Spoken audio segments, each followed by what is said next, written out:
Hello friends, मेरा नाम है राधिका और आप देख रहे हैं राधिका इन जर्मनी।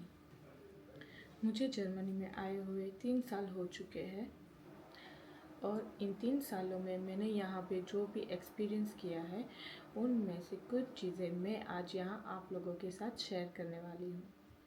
सबसे पहली चीज़ है कि संडे को यहाँ पे सब कुछ बंद रहता है, जैसे कि ग्रोसरी शॉप हो गई, beauty salons, hair salons, printing shops, फिर और भी जैसे मेडिकल सर्विसेज है, जैसे कि जनरल प्रैक्टिशनर, डेंटिस्ट, पेडियाट्रिशियन, ये सभी संडे को बंद रहते हैं।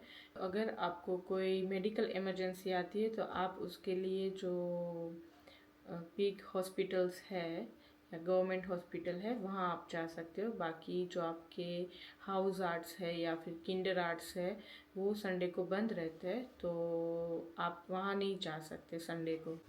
ज़्यादा अजीब मुझे ये लगा कि संडे को अगर आप बाहर निकलते हो तो आपको बहुत कम लोग दिखेंगे।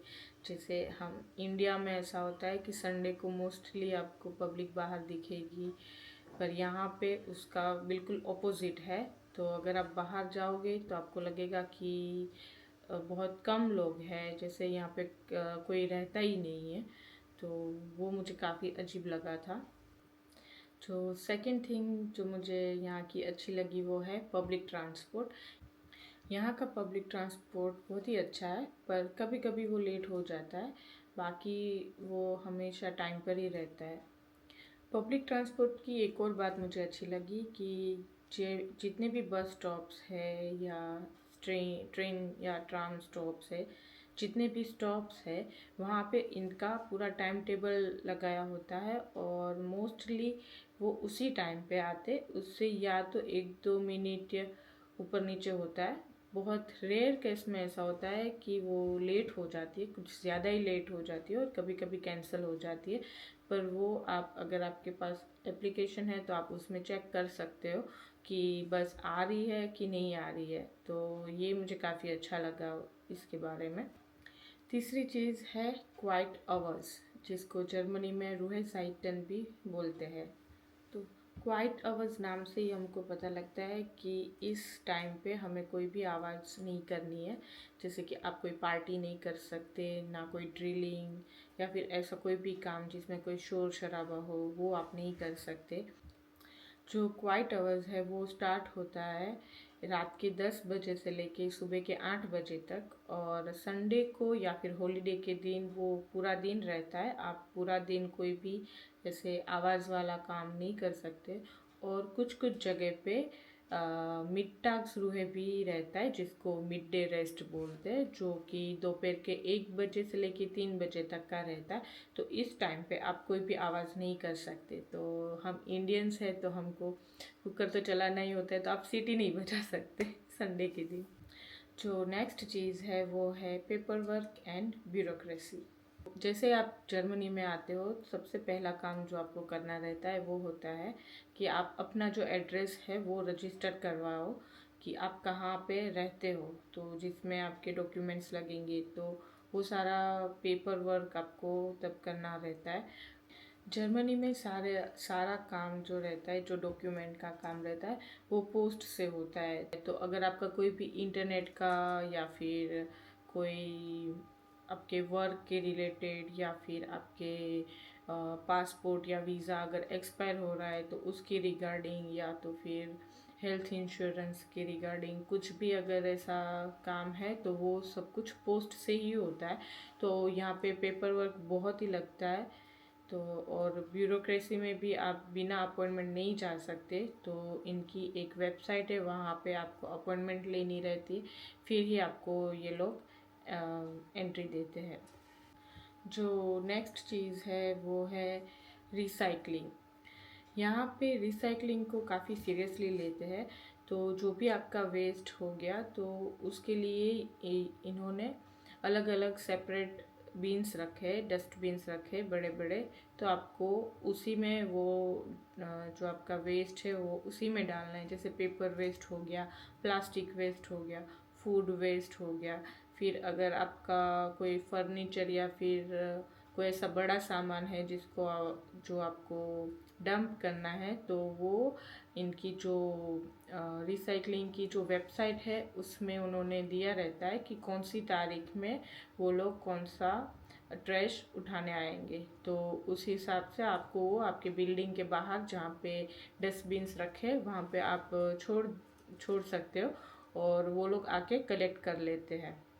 और दूसरी एक और चीज़ कि यहाँ पे ग्लास बोटल्स जो है उसके लिए भी सेपरेट बिन्स रहते हैं, बड़े बड़े बिन्स। उसमें वो भी कलर वाइज, जैसे वाइट ग्लास, ब्राउन ग्लास और ग्रीन ग्लास। तो इन तीनों ग्लासेस के अलग अलग से सेपरेट बिन्स रहते हैं कि आपको उसी पर्टिकुलर बिन में वो जो ट्रैश है, वो जो चीज़ है वो आपको उसी में फेंकनी है, आप कहीं और नहीं डाल सकते।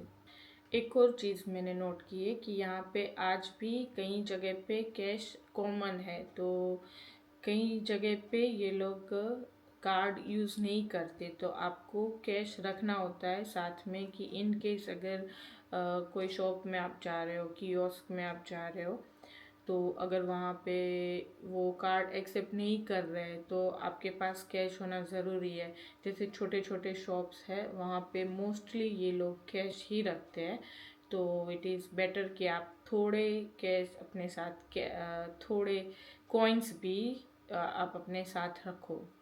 एक चीज़ मुझे काफ़ी अजीब लगी वो है कि यहाँ के जो लोग हैं, जो जर्मन्स है, वो काफ़ी डायरेक्ट रहते हैं। तो अगर उनको आपसे कोई बात करनी है या उन्हें कुछ भी आपको बोलना है तो वो लोग डायरेक्टली बोल देंगे। जैसे वो ये नहीं सोचेंगे कि आपको बुरा लगेगा या फिर नहीं, या फिर आप इसके साथ ओके है या नहीं। वो लोग आपको मुंह पे ही बोल देंगे कि जो भी है। हॉस्पिटल में हो अगर आपको कुछ भी हुआ है तो वो लोग डायरेक्टली आपको बोल देंगे कि आपको ये प्रॉब्लम है। हमारे इंडिया में रहता है कि हम डायरेक्टली नहीं बोलते, हमारे साथ जो होता है उनको पहले डॉक्टर बात करते, उनको पहले एक्सप्लेन करते, फिर जाके हम तक वो बात आती है। यहाँ पे ऐसा है कि जो भी है वो डायरेक्टली वो आपसे ही बात करेंगे। यही सिर्फ एक डॉक्टर का एग्जाम्पल है, बाकी कुछ भी है ये लोग डायरेक्टली बोल देंगे। तो कभी कभी हमें बुरा भी लगता है कि इसने ऐसे ही डायरेक्टली बोल दिया, पर ये लोग ऐसे ही है। नेक्स्ट जो चीज़ है वो है कि विंटर यहाँ पे बहुत ही लंबा लगता है, क्योंकि जो डे होते हैं वो काफ़ी छोटे हो जाते हैं। जैसे कि 4 बजे अंधेरा हो जाता है, वो काफ़ी मतलब लंबा चलता है और धीरे धीरे फिर आपका आफ्टर मार्च आपके दिन थोड़े थोड़े लंबे होने लगते हैं। विंटर थोड़ा डिप्रेसिव लगता है क्योंकि सनलाइट इतनी आती नहीं है, तो उसकी वजह से काफ़ी डिप्रेसिव लगता है। जो लास्ट पॉइंट है कि यहाँ पे आपकी जो क्वालिटी ऑफ लाइफ है वो काफ़ी अच्छी है, क्योंकि आपको वर्क लाइफ बैलेंस मिलता है, फिर आपको हेल्थ इंश्योरेंस मिलता है। यहाँ पे एनवायरनमेंट और यहाँ ग्रीनरी भी इतनी है, तो वो भी एक प्लस पॉइंट है कि अगर आप बाहर जाओगे तो आपको काफ़ी अच्छा लगेगा। तो अगर आप कभी लो फील कर रहे हो तो आप अगर बाहर थोड़ा एक राउंड लगा के आओगे तो आपको काफ़ी अच्छा लगेगा, आप काफ़ी फ्रेश हो जाओगे। फिर पब्लिक ट्रांसपोर्ट भी इतना अच्छा है, तो मोस्टली आपको कहीं पे भी जाना है तो वो पब्लिक ट्रांसपोर्ट में हो जाता है। तो अगर आपके पास कार नहीं भी है तो इट्स कोई बड़ी बात नहीं है, क्योंकि कई बार ज़रूरत भी नहीं पड़ती, क्योंकि पब्लिक ट्रांसपोर्ट इतना अच्छा है इसलिए। तो ये सारी चीज़ थी जो मैंने अभी 3 साल में जो एक्सपीरियंस किया है, जो मुझे अच्छा लगा है और जो मुझे बुरा लगा है जर्मनी के बारे में। तो आई होप कि ये वीडियो आप लोगों को पसंद आया हो, और अगर ये वीडियो आपको पसंद आया है तो प्लीज़ लाइक, शेयर और सब्सक्राइब करना मत भूलना। Thank you, bye.